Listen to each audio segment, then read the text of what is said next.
नमस्कार, मैं हूं आपके साथ मयंक। देखिए, शुभेंदु अधिकारी के पीए चंद्रनाथ रथ की हत्या के बाद पूरे बंगाल में जबरदस्त तनाव देखा जा रहा है। कई जगह से हिंसा की खबरें सामने आई हैं। एक तरफ बीजेपी आरोप लगा रही है कि ममता बनर्जी और अभिषेक बनर्जी के इशारे पर यह हत्या हुई, तो दूसरी तरफ टीएमसी की तरफ से आरोप लग रहे हैं कि बीजेपी कार्यकर्ता कई जगह पर हिंसा कर रहे हैं।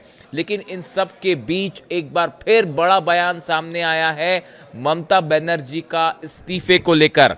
ममता बनर्जी का कहना है कि हमें जबरदस्ती हराया गया है। मैं पश्चिम बंगाल पुलिस, सीआरपीएफ, बीजेपी समर्थक, मुख्य निर्वाचन अधिकारी और चुनाव आयोग की निंदा करती हूं। यह बयान उनकी तरफ से आया है। उन्होंने ये कहा है कि बंगाल के बाद अब इंडिया गठबंधन की टीम एकजुट है। मैं इस्तीफा नहीं दूंगी, वे मुझे बर्खास्त कर दे। मैं चाहती हूं कि यह काला दिन हो, हमें मजबूत रहना होगा। विधानसभा के पहले दिन काले कपड़े पहने जिन्होंने पार्टी के साथ विश्वासघात किया है उन्हें पार्टी से निकाल दिया जाएगा। मैं हंस रही हूं, मैंने उन्हें नैतिक रूप से हराया है। मैं एक स्वतंत्र पंछी हूं, मैंने सबके लिए काम किया है। हम भले ही हार गए हों लेकिन हम लड़ेंगे। ये बयान उनकी तरफ से आया है। इसके अलावा उन्होंने ये भी कहा है कि ये चुनाव नहीं बल्कि अत्याचार था। ममता ने कहा, हम रविंद्र जयंती से शुरुआत करेंगे, विमानदा अदालत जाएंगे। हम हार सकते हैं लेकिन लड़ेंगे। मैंने उन्हें नैतिक रूप से हरा दिया है। अब अगर जरूरत पड़ी तो हम अंतरराष्ट्रीय अदालत तक जाएंगे।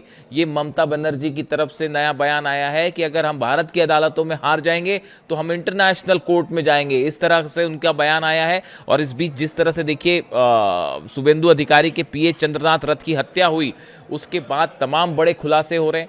एक सीसीटीवी फुटेज सामने आया है। उस फुटेज में हत्या के ठीक पहले का फुटेज है, उसमें उनकी कार दिखाई दे रही है।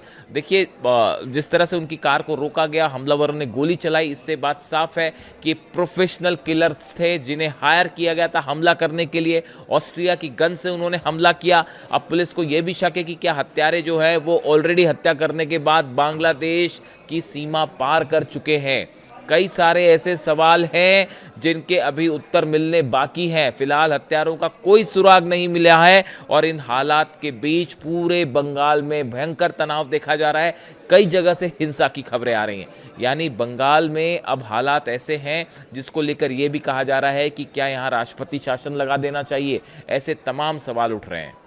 वो जान है, वो हमारा मान है, हमारा शान है, उसको मर्डर कर दिया ममता बनर्जी और अभिषेक बंदोपाध्याय ने। आज बात हुआ 6:30 बजे। हमको गप्प करने, अड्डा मारने के लिए निजाम पैलेस में बुलाया था। हम बोला, दादा मेरा तबीयत ठीक नहीं, इतना खाट के थोड़ा तबीयत ठीक नहीं लग रहा है दादा, तो काल आपसे मिलता है। बोले काल जरूर तुम आना। आज उसको खून कर दिया, उसको मर्डर कर दिया। ये किलर का नाम ममता बनर्जी और अभिषेक बंदोपाध्याय दोनों मिल करके। आप दोस्त हैं, आप कह रहे हैं कि अभी जो प्राइमरी रिपोर्ट जो मिल रहा है कि उन रेकी में उनको फॉलो किया गया, उनके वो टारगेट चंद्रदा नहीं था, टारगेट ऑपोजिशन लीडर, हमारा नेता, हमारा मान, आने वाला दिन का नेता जो अभी शुभेंदु दा को मर्डर करने का वो लोग का इरादा था, लेकिन चंद्रदा को मार दिया।